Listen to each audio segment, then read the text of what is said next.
Hey guys, Josh Culler here, the host of the Good Success Podcast. Hey, I'm just dropping in here to let you know that we are giving a free book away. Yes, a free book called Active Turnkey, The Best Way to Buy Rentals by Tom Olson himself, the president of Good Success. Yes, I did say we are giving it away for free. All you got to do is go to goodsuccess.com/ATKbook. Again, that's goodsuccess.com/ATKbook. as an active turnkey. And we're going to cover the book. So we're going to actually pay for the book and give it to you for free. We're just asking you to cover shipping costs, which is very minimal compared to the value that you're going to be getting in the book. So if you are interested in learning how to create financial freedom with real estate, go get your copy now. Again, that is goodsuccess.com/ATKbook. Thank you for listening to the Good Success Podcast, and I hope you enjoy this episode.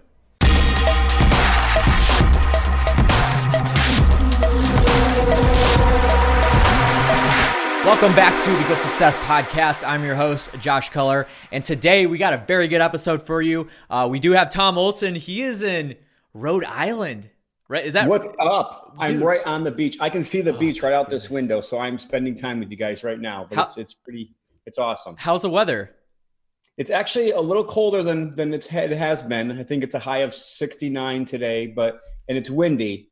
So we're supposed to get some rain this week, but it's my wife's birthday this week, and I'm trying to spend some time with her.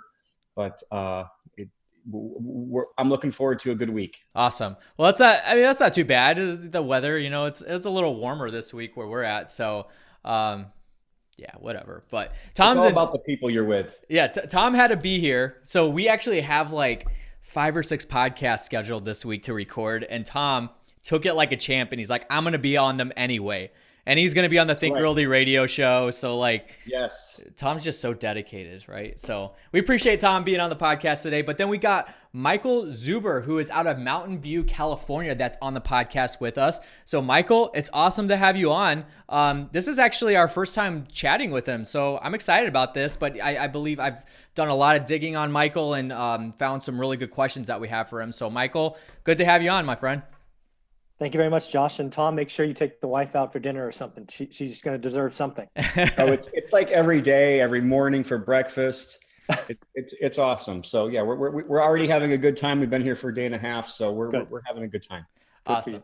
Awesome. Well, good to hear. So before we get into it, we got a few announcements. So the first thing is we have a book that we're giving away for free, and Tom is not sitting next to me, so he can't take it away from me. So this is the Active Turnkey book. You guys were in Atlanta for Think Realty and gave away like 50 of these, and then Aaron gave me like another 20 names of people that want them. We literally ran out by 10:30, so we should have brought a lot more. Next time we should be bringing hundreds, I think. Hundreds. So that was crazy. So then I got to ship out another like 20 books, which I'm not excited about, but I'm excited about it, but it is what it is. But you can pick up your copy at goodsuccess.com/ATKbook for free. So Tom is paying for this. We're just asking you guys to cover shipping costs. This is literally coming out of Tom's pocket directly. Like he is paying for these. He's mad at me, but it's all good. It's all for you guys. I'm not mad anymore, Josh. Remember our last podcast? I said, I've decided that this is my way to work, to have, to give. I learned all those things through my own experiences, and I would just rather other people take the shortcut.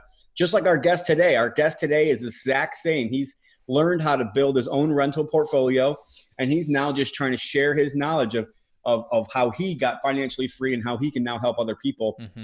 And how he can I think in the long run, Michael's probably even trying to find other people to be like him and be able to help other people, lead other people to success. So that's just my way of giving to the community and trying to be a conduit, not a bucket, and working to have to give. Absolutely. Awesome. So you guys can pick that up. Active Turnkey, The Best Way to Buy Rentals by Tom Olson himself. Go to goodsuccess.com/ATKbook as in Active Turnkey ATK book. And you can pick that up there. Just cover shipping costs. Tom's going to pay for the book. You guys are going to get a lot of awesome information.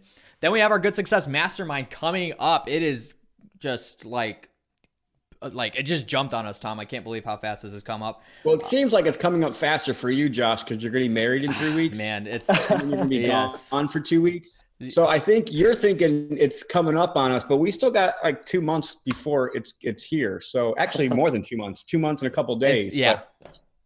Yeah. But it's still coming up fast. 3 weeks left, basically. To get everybody in the mastermind. Exactly. And we're doing awesome. I think we have 6 or 7 already new guests lined up for this, and we're planning on having another 6 or 7. So we're probably going to have 10 to 12 brand new people this time. So for you members out there, bring your A game this time. And for the new people that are going to join us, we can't wait to see you and let you see what good success is all about. Absolutely. So those dates are November 8, 9, and 10. We do have a boat activity for networking. So one of the big things that is a huge opportunity for this group is to actually network, and even people in the that are actual members of the mastermind. We're asking for more networking. So we got them a boat. We're going to put them on that boat for like 4 or 5 hours and have them network in Miami, Florida. So Miami, Florida is where the location is. So November 7 is when we're having that boating activity for them. So if you guys are interested in coming to the mastermind, make sure you take advantage of that. It's all paid for, sponsored by NREG, so National Real Estate Insurance Group.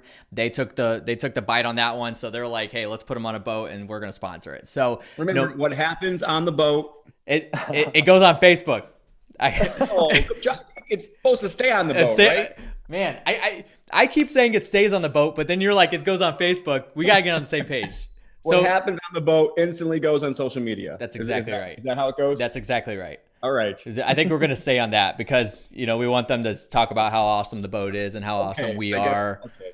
All right. So we got to be a little selfish with it. But anyway, so that's going to be fun. That is November 7, but the actual mastermind is November 8, 9, and 10 in Miami, Florida. If you guys want to learn more about that, go to goodsuccess.com/mastermind and you can fill out the application there. We do have you fill out the application. Make sure you do that because we do want to learn a little bit more about you before we jump on the phone with you. Once you submit that application, you're going to talk to either myself or Tom, and then we'll get you in and make it happen. You guys, goodsuccess.com/mastermind. Learn more about that. We're very excited about it. And then we have early bird pricing for the Community Go-Giver event for next year, which is June 26, 27, 28. That is going to happen in Gary, Indiana. Tom, I know you've been putting together, you've been crafting a speaking lineup. Talk about it. Yes, I am already extremely excited. I've just got 2 more speakers confirmed. Sonia Booker out of Atlanta, who's building wellness centers right in the heart of Atlanta. And she's trying to prove the model that like the better the community and the better that the house that the people live in, like the better the people survive and the better the people thrive in that community. And if you listen and you read the wellness reports and those kind of things, it is like you can actually make a difference in how long people live by how you can help your community in real estate. So she's going to be a speaker for us. I'm super excited about that. So that's just a new one that just came on. And I'm telling you, like, I am super passionate about this Community Go-Giver, not just the event, it's just the movement itself. I want to try to find a ton of people around the whole world that are building their community and not just focusing on real estate to make money and to create passive income, which I think is amazing and awesome. I think it's the vehicle that many people use to have financial freedom, but it can really be something that you make a difference in people's lives and you really can change a community if you focus on it.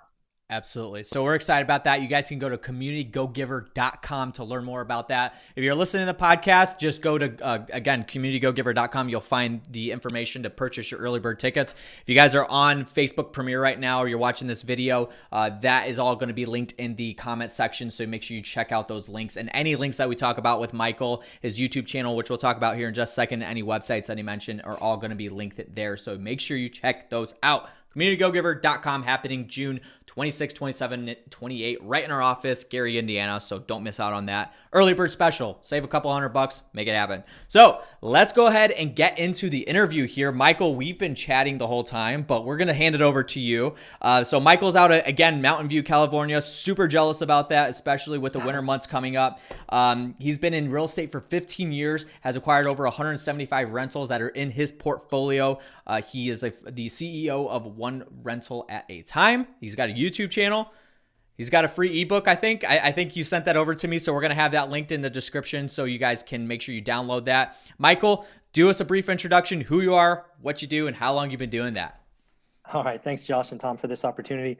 As you sort of highlighted in your introduction, I started real estate investing, buying cash flow rentals 15 or so years ago, maybe it's 16 now.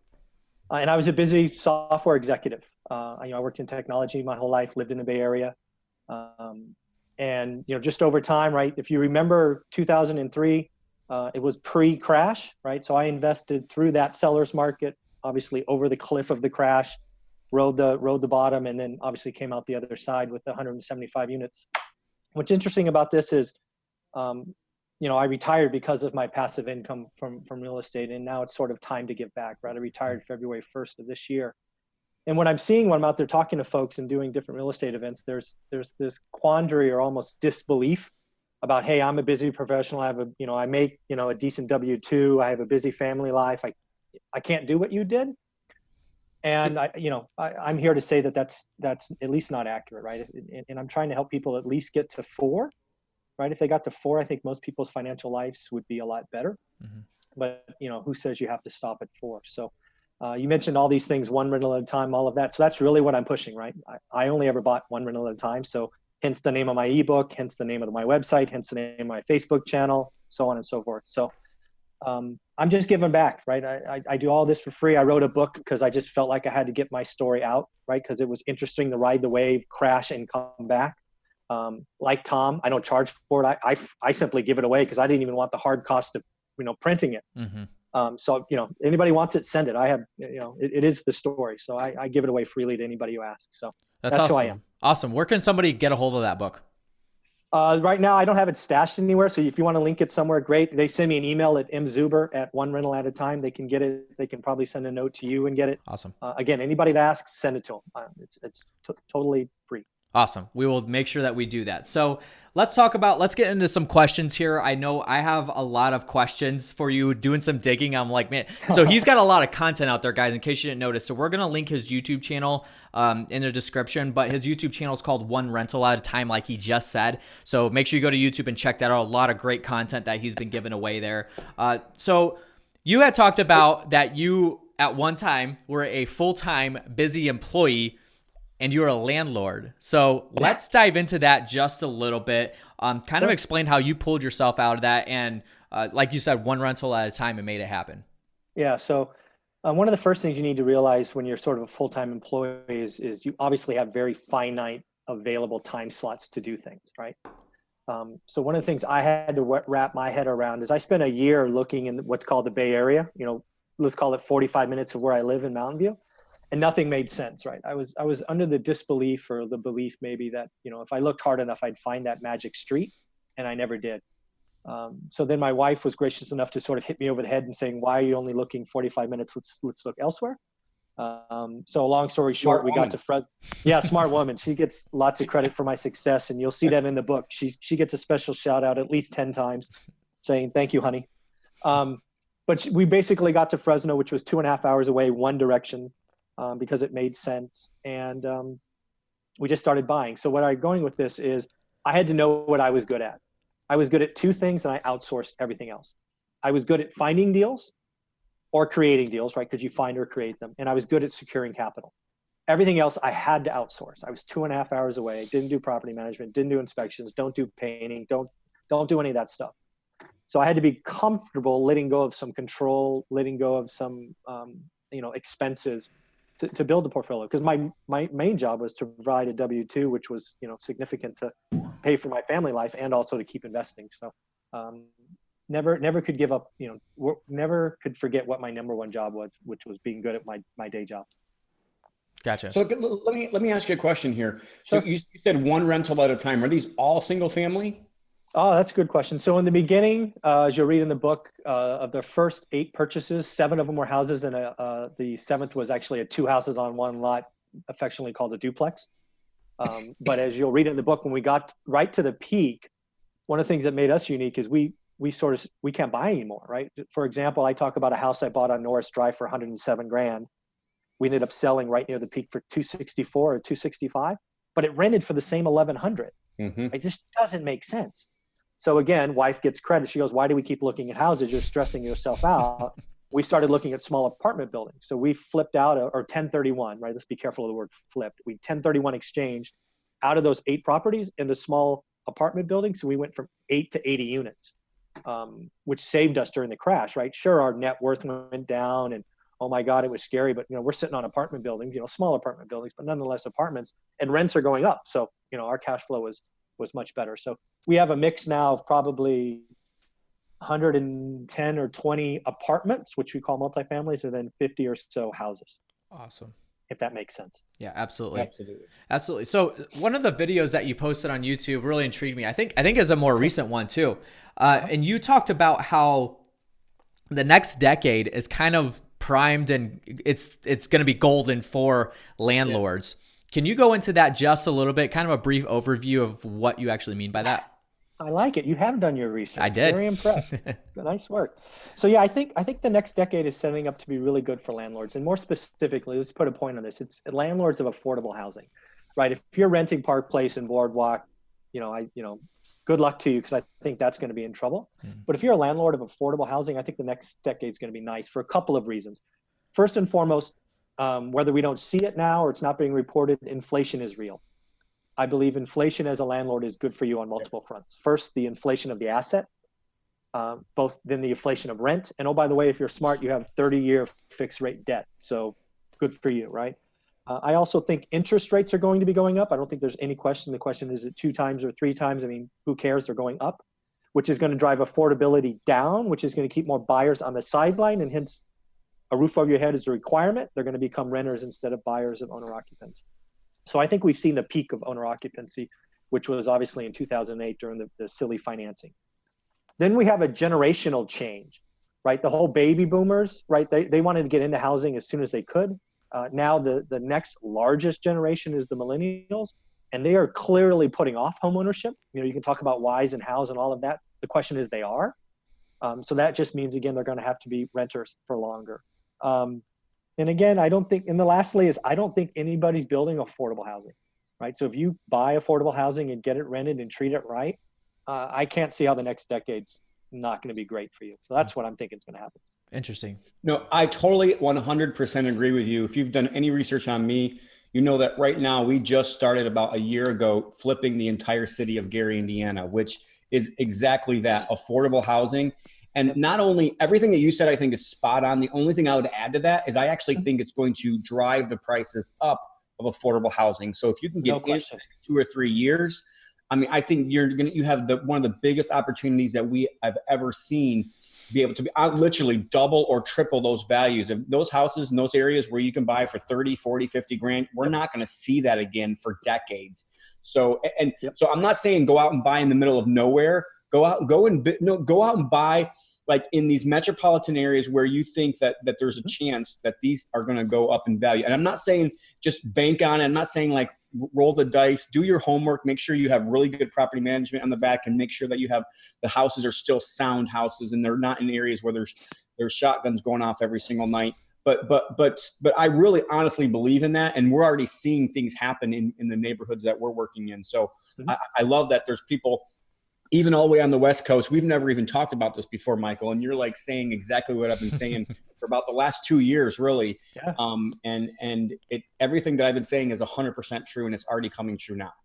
I couldn't agree with you more. I think just to put a pin in that or a point on that is I think whatever you buy now, again, you going back to the question, right, at the beginning or day zero of the decade, will be worth at least 2x and maybe, 2.5x at the end of the 10 years. So I never bank on appreciation. Like you said, you had all the caveats, but hey, if it comes, I'm not going to turn it away.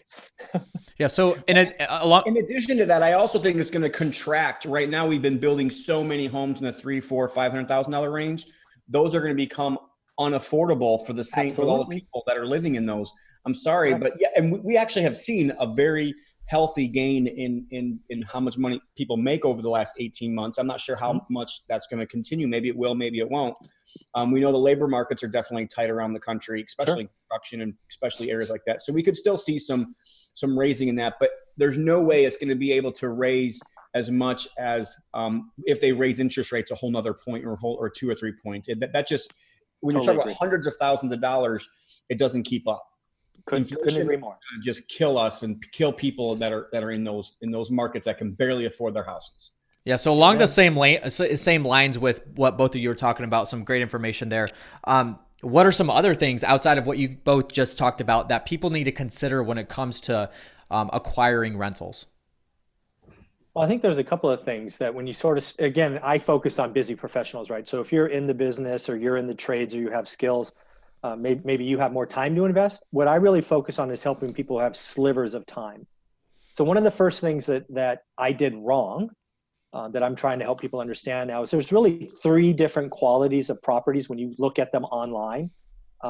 And I call them this, and you can call them whatever you want. There's the sort of slumlord Class D properties that in many cases should be torn down, right? They're kind of like, oh my God, I can't believe somebody used to live here kind of stuff.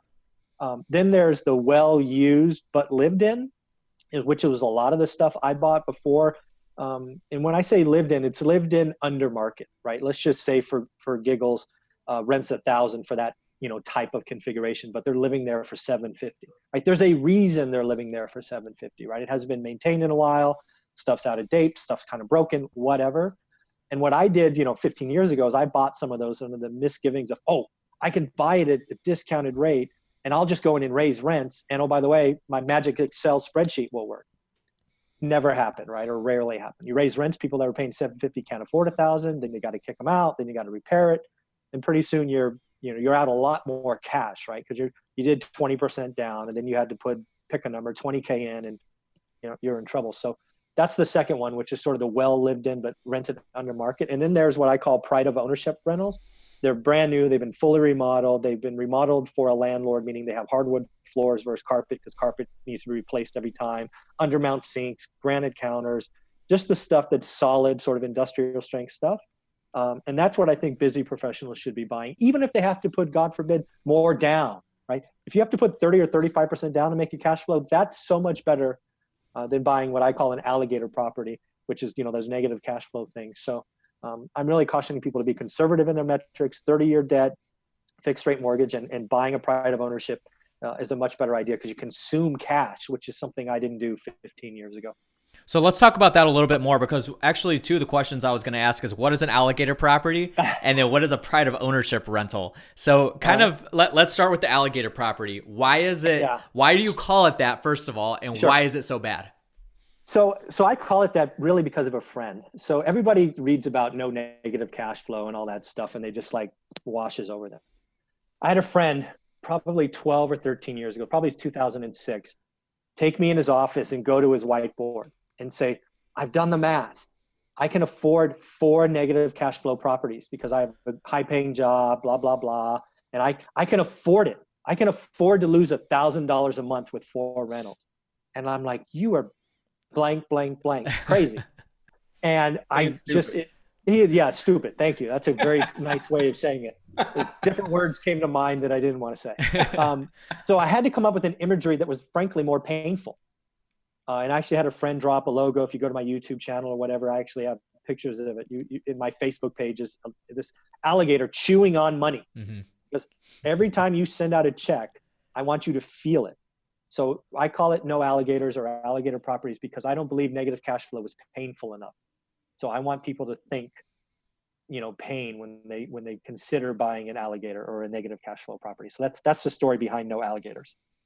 Yeah, it's so much more risky. I mean, even if, let's just say you own a rental and it's a pride of ownership rental, and let's just say you have the worst luck, which does happen. You might have a string of 3 or 4 years where you just get bad tenants in there. They don't pay. You got to kick them out. And then you have to do a turnover. So a little bit of repairs maybe each time. And let's just say the cash that you do get just breaks you even. Well, if you're banking on appreciation and it happens, then it's just like going to the boat or just going to the casino. Like you're really investing at that point. Now, on the flip side, if you go the opposite direction and you are working on cash flow and it does work, and let's just say the market tanks, the house doesn't know that the market tanks. Like you said, you wrote out the whole 2008 crisis because you had the cash flow. None of those properties realized that they lost 50% in value. Yep. The rent stayed the same. In my market, they went up, and most of the markets around the country, rents went up. Mine too. And you just ride it out. On the flip side, the people that I know that have become extremely wealthy, not just the people that have been able to be able to retire or whatever, but I've seen the people that literally have made $100 million within like a 7-8 year period of time, are the people that found those houses in those markets in front of progress, or right at 2009 when they bought up all of Arizona, or bought up all of Phoenix, or bought up all. I'm seriously you find those areas where you think they're going to double or triple in the next 2 or 3 or 5 or whatever years, and then let the cash flow just ride the cash flow until, like you said, you sold a house for twice as much of what you had into the property. That happens all the time in these cycles. So Amen. I wouldn't necessarily bank on it, but I think the strategy is definitely there. And for me, what I've seen is the people that become extremely wealthy in real estate are not the fix and flippers. They're just not. It's the people that are doing this longer term fix and flip, if you want to call it that way, this longer term kind of cash flow till something happens in the market. Couldn't agree more. So go ahead and then go a little bit deeper into the pride of ownership rentals. Why do you like those so much? Why, first of all, why you call it that, and then why are those? So again, so I had to create. Again, I'm very big into imagery and telling stories. It's sort of what I did through my entire career. So when I talk to someone, I want them to remember something. So I have to give them a hook. In this case, pride of ownership rental, and it's really the idea that it's the lowest risk asset for, again, a busy professional who's maybe hours or even states away from where they're investing, leased at market, already has an approved tenant, right? This whole turnkey model that I'm sure is discussed in the book that was highlighted earlier by yourself and Tom. But more than that, it's prepared to a level that is of quality. You know, you take a Class D slumlord and turn it into a Class B pride of ownership is what I call that. So wood floors, two-tone paints, granite countertops, brand new kitchen cabinets, probably a new bathroom. It's just all new stuff. It doesn't have the extras, right? We're not talking garbage disposals and dishwashers and stuff that breaks and has expensive service calls. But again, higher quality than the average tenant will get in a affordable house. And then you've created it such to a level that expenses are low going forward for that landlord who should have 3 to 5 years of, heaven forbid, no turns and no expenses because everything is brand new. So that's the imagery I want people to think about when I call something pride of ownership. And as you've highlighted on the YouTube channel, there's plenty of videos giving samples. Here's a Class D and here's a Class B. What do you think? Absolutely. I love that you say that too. And again, we've never even talked about this, but we did this in my own business about 18 months ago. So we went from just your regular everything to, okay, no more carpet unless we absolutely have to, all granite countertops, all things that that you think are going to end up going bad and they shouldn't really go bad. Right. And not only do the renters appreciate it, but they rent quicker, which you just think about 20, 30 days of extra rent in a year. Like what's your ROI on just 20 or 30 extra days? It's a lot of money, folks. Totally agree. Not only that, I promise you, I'm getting at least $50 more a month just to add granite countertops. The difference in a kitchen with granite countertops is typically between $800 and $1,200 difference between that and Formica.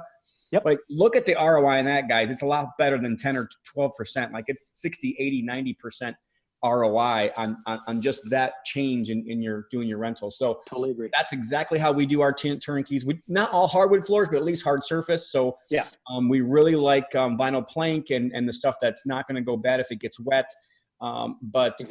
Even my own house, I took all the carpet out of my own house and put it at bare minimum is vinyl plank in all my house. So totally agree. I think that's 100% the way to go. And I love that you brought that up. That's awesome.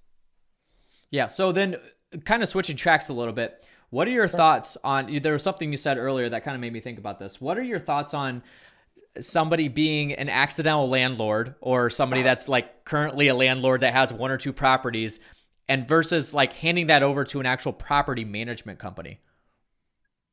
So let me just repeat what I think you're saying. So you're saying, if I'm an accidental landlord, should I self-manage or give it to a property manager? Is that what you're saying? Yes. Yeah. So it's hard for me to answer that, right? Because I'm just painfully honest every time. I've never self-managed anything. And part of the reason is 2.5 hours away. But I got to tell you, if my tenants were next door, I wouldn't self-manage that, right? Because I focus on finding deals and securing capital. I know what I'm good at.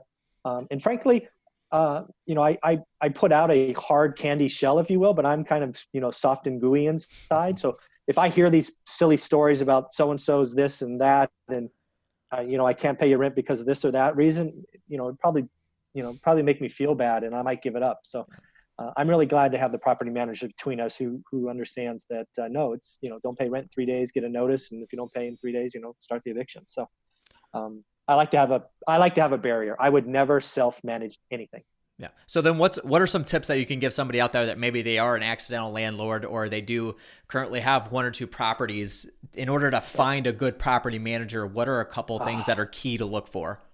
So I got to tell you, I would tell you to continually look. I hired and fired a property management firm every year for the first 6 years of my investment career, which went from a single house I think we got up to like 50 or 60 by the time we finally settled on one that took care of us. You've got to stay close. I do drive-by inspections in the beginning, right? I didn't tell them I was coming because every time I came, it looked great. It was shocking. But a couple of times I didn't tell them I was coming. It was there. So double check. Especially if you're a full-time employee, you're going to have property management. So you've just got to set up systems and checks and balances. And frankly, I think the chances of you finding your good property manager the first time is not very good. So be ready to fire them every 6 months. Just know that going in, I guess. I wish I had this little magic crystal ball that said, hey, here's a good one. But clearly took me a 7th try to figure it out. Right. And, Right. So then that's definitely important, is to find a good property manager then. Like that's priority. Paramount.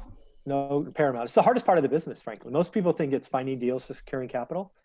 Again, a guy who's 2.5 hours away, my hardest part of my job was finding and trusting a property management firm. No question. Even today. Yeah. Tom, any thoughts on that? No, I can't agree more. The only thing I would say is that out of every 2 or 3 good property managers, there's like 20 bad ones. So like, agreed. I'm telling you, it's the same thing with realtors. You know, it's about 3 out of every 10 realtors are really, really good. So totally agree. Toss that off.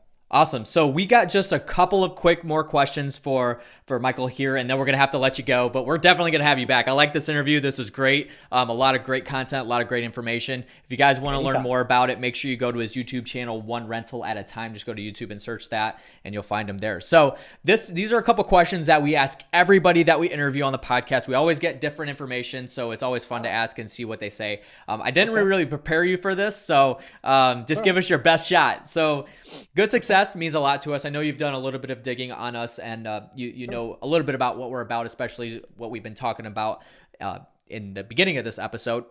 So good success means something to us. And in episode 100, we had the entire Good Success team talked about what the actual phrase good success means to us. So when you hear that, good success, what do you think that means to you? That's a good question. So when I think good success, at least at this point in my life, it's about success that you bring to others, right? There's more people involved in success. So it's no longer, I mean, if you asked me this 2 decades ago, I'm sure my answer would have been very selfish and probably stupid and wrong, but it would have been my answer 20 years ago, right? So I just know who I am. Now it's about, how can I help more people? How can I, like Tom mentioned, sort of buying a Class D property and fixing it up. Just think about when you do that, right? You turn a neighborhood around. First off, you help a seller who clearly wants out. You turn a neighborhood around, right? At least the immediate neighbors. You help renters because they're not going to live in horrible conditions anymore. If you choose to sell it through a turnkey, you're helping a buyer get a nice asset, right? So that's good success, right? The ability to take action on something that impacts dozens of people, if not hundreds of people. Hence, our motivation, Tom and I, is to write a book and give it away. Hence my YouTube channel, which has 125 videos as of this morning, giving it away, right? That's good success, right? My goal is 1,000 subscribers on the channel. I think we're like 186. Awesome. It's a long way to go, but we're going to try it. So that's what I think good success is helping more than just yourself or even your family. It's lots of other people. That's awesome. I love that. And then hopefully we can get you a little more subscribers from the listen from the podcast here. So you guys get you to 1,000. Yeah. So make sure you guys go check that out. Go to YouTube, go to One Rental at a Time. Just look that up on YouTube and make sure you subscribe to him. Don't hesitate. Make sure you do that. So as soon as you're done with the podcast here. And then one last thing here. So we always ask the guests to leave the audience with one thing. So piece of advice, a thought, a quote, maybe a resource, something that you learned. What is one thing that you would tell our audience that is like completely unforgettable? Oh, wow. It could be about business. It could be personal, anything. Well, I like quotes, right? I'm not sure who did this. I think it might've been Mark Twain. It was the whole thing about getting rich in real estate. It's not a get rich quick. It's buy real estate and wait, right? That whole notion. And I think what we're talking about, one of your questions earlier, the golden decade, and sort of Tom alluded to it too. I think it's important to get started, right? You must take action. So one of the things that I believe that too many investors get stuck on is analysis paralysis, right? It's sort of, get ready and get ready and get ready and get ready. They sort of never pull the trigger. So sometimes real estate, they have inspection periods and they have out clauses. So maybe sometimes it's better just to take a shot, right? Write an offer even though you're uncomfortable, right? I believe in doing things that make us feel uncomfortable. Hence my, doing a live podcast. I was like, oh, I'm kind of nervous, but it worked out okay. So I think we need to take more action as investors. We don't have to learn everything, right? So that's, I guess, what I would talk about. So get started and let this golden decade help you. Awesome. So real Michael, quick, wait a second, Josh. I gotta talk here. I'm sorry because I'm getting goosebumps right now. I was about to ask him a question too. So Can you go this, first. Josh, I was like, this morning I was thinking about this exact same thing, and you alluded to yourself. Know what your strengths are. So one of my strengths is having bounce back ability.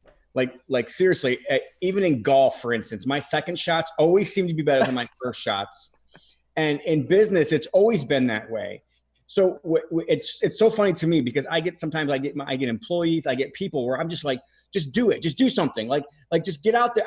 I want to see what the failure is first, and then I'm so much better at making that better than to actually get something started. Like that's my strength. Isn't that getting something started? My strength is like seeing what we did and then like making it so much better and making that second shot like 100 times better than that first shot. And I was like, man, because we're actually doing our annual for our leadership team next week. And it was kind of one of the things that I wrote down on there. Like don't be afraid, guys. If it's a new initiative, to just do it and screw it all. I don't even care. Screw it up. Like, I just want to see what it looks like to start it. Honestly, Josh can attest to this with our podcast. We started out I'm like, just do it. Let's just start the podcast. All right. So we didn't plan it out. It was just like the next day. Okay. Me and Jared and Josh are in the studio doing like awesome. this makeshift studio in our old office. And I'm just, and it was an office, and there was somebody working right next to us too. and I think it's amazing now, but like, I think it could have been years before we got our podcast to what it is now. If we would have tried to plan it all out first and make sure we knew everything there was about podcasting before we started the Good Success podcast. So totally agree. I just love that you brought that up. And I'm sorry, Josh. No, I was going to ask him a question too, but that's good because I loved it. So then my question is specifically for like acquiring rentals for passive income. You say, don't be afraid to get started. What if somebody come to you and says, Michael, how do I get started? I want to start, but how do I get started? What would you say to them? So I believe you have to do your homework first, right? So if you read the book, which I hope both of you do, and give away to anybody you want. Absolutely. I talk about seeing 50 houses, right?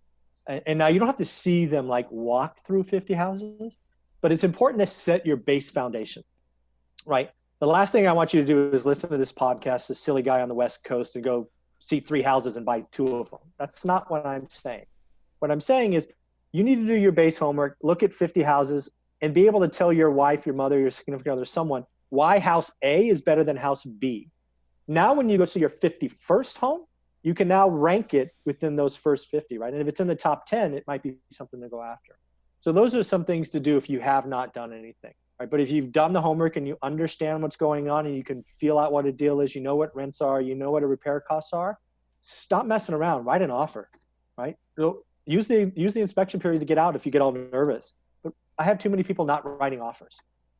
But I do believe, step 0 is do your homework, go see 50, look online, Realtor, Redfin, whatever you want, just to understand what your area is. And I would focus on a zip code, right? Because then it's like, well, where do I focus? Pick a zip code, right? Mm-hmm. Learn that one. And then once you learn one, it's easier to learn a second one. So that's what I would tell people to start with. Absolutely. So like both of them said, I mean, yes, you want to get started, but also know what you're getting into is basically what Michael's saying now. So don't just jump in. Can I just add one thing about what not to do? So what he said was perfect. Do what Michael says. Do not go to Vegas and buy like 7 properties from somebody.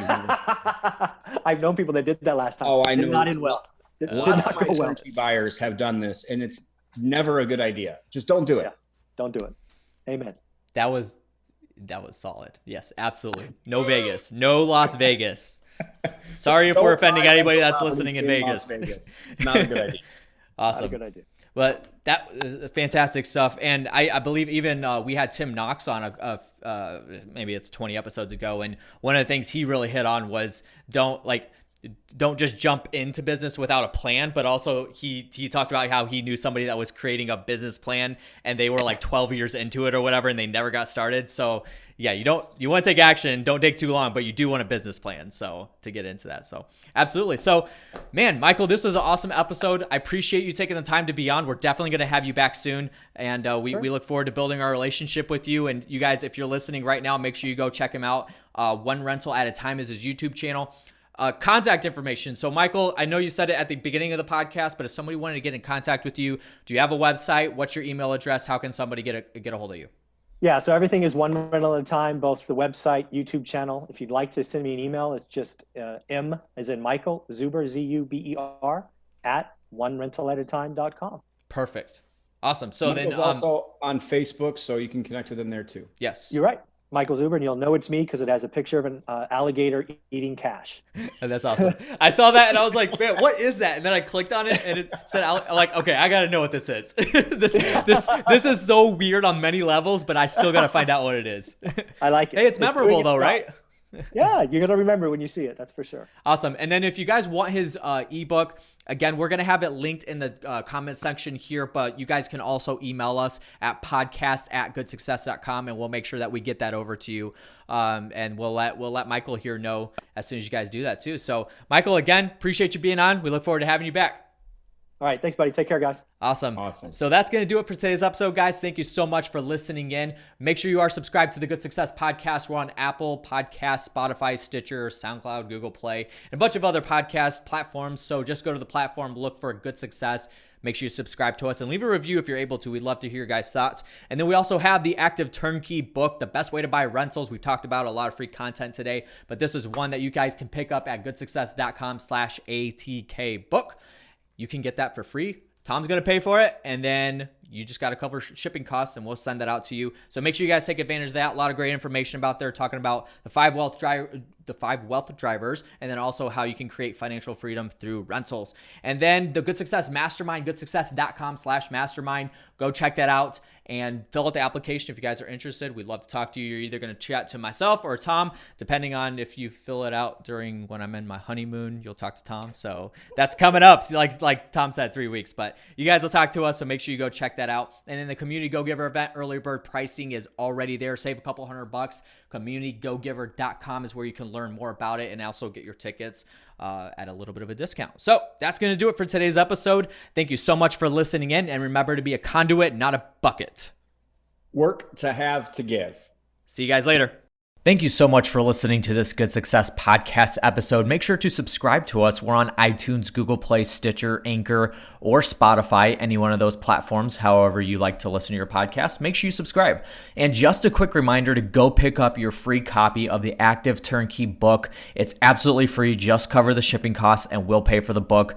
Just head over to goodsuccess.com/ATK book. Again, that's goodsuccess.com/ATK book. And you can pick up the book there. So make sure you go do that. Thank you for listening. And remember to be a conduit, not a bucket.